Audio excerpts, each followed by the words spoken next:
Jesus comments on the account of the woman taken in adultery. And this is after the vision, immediately after the vision that's given on the 20th of March 1944, chapter 492 of the fourth volume of the 5-volume hardback set, titled The Pharisees and the Adulteress Woman. Jesus says, "What hurt me was the lack of charity and sincerity in the accusers. Not because they lied in accusing. The woman was really guilty. But they were insincere, being scandalized at something they had committed thousands of times, and that only greater cunning and better luck had allowed to remain concealed. The woman, at her first sin, had not been so cunning and lucky. But none of the accusers, both male and female, because also women accused her in their hearts, even if they did not raise their voices, were free from sin. He is an adulterer who commits the act, and he who desires the act and craves for it with all his might. Both he who sins and he who wishes to sin are lustful.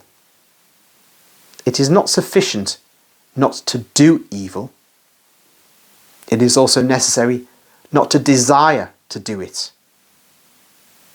Remember, Mary, the first word of your Master when I called you from the edge of the precipice where you were.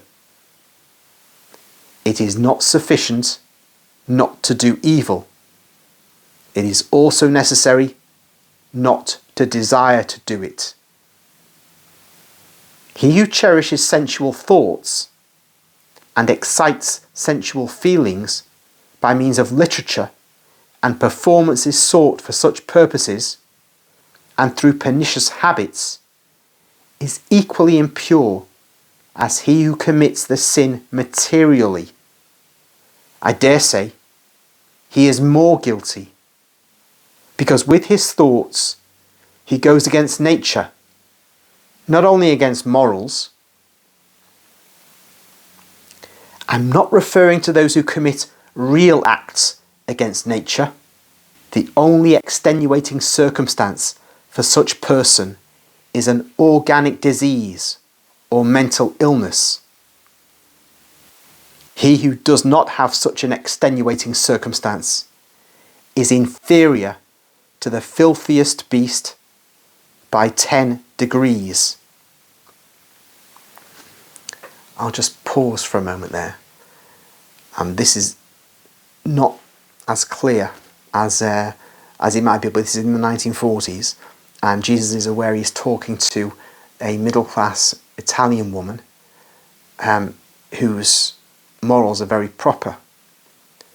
And so, and he's also, I'm sure, aware of the variety of readership.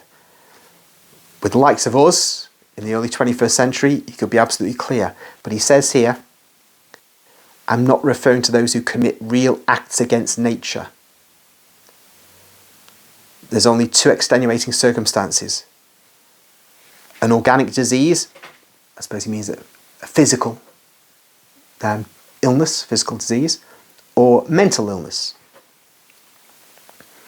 And when he speaks about acts against nature, I'm assuming our Lord is referring to the kinds of things which are, if I can put it this way, very fashionable now, and take up a lot of the letters of the alphabet.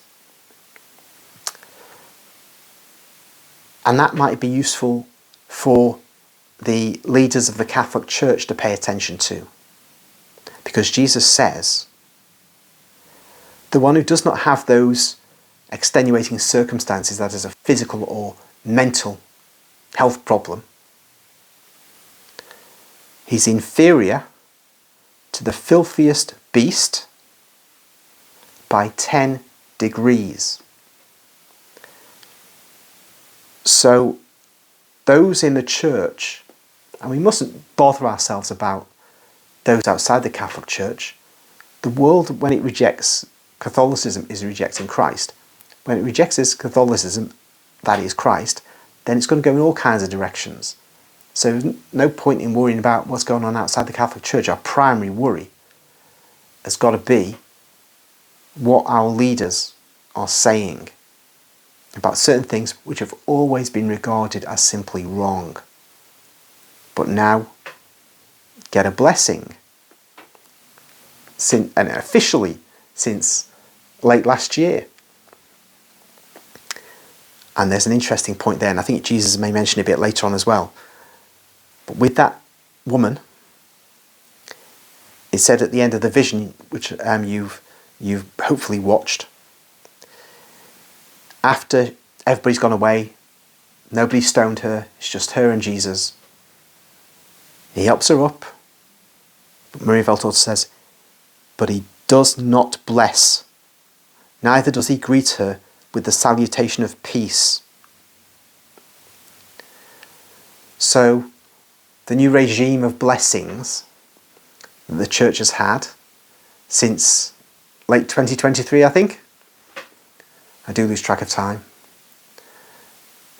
There's a question mark as to whether they are legitimate, given Jesus' reaction in this vision, and we'll perhaps get more confirmation about that as I read on. But enough said about real acts against nature, as Jesus describes them.